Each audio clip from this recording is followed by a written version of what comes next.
ગણપતિ મહોત્સવ અંતર્ગત મંડળો ખાતે ગણપતિ બાપાના સ્વાગતમાં ભવ્ય આગમન યાત્રાઓ યોજાઈ રહી છે. ઢોલ નગારાના તાલે વિવિધ થીમ વચ્ચે ભક્તોમાં ભારે ઉત્સાહ જોવા મળી રહ્યો છે.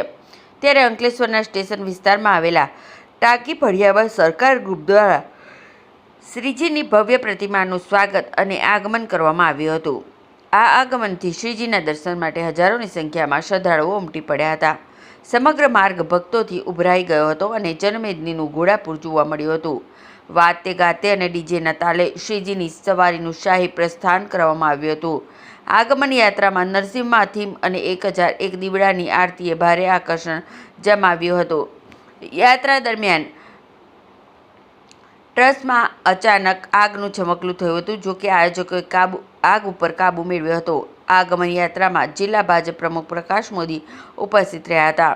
સમગ્ર યાત્રા દરમિયાન ગણપતિ બાપા મોરિયાના જયઘોષથી વાતાવરણ ગુંજી ઉઠ્યું હતું.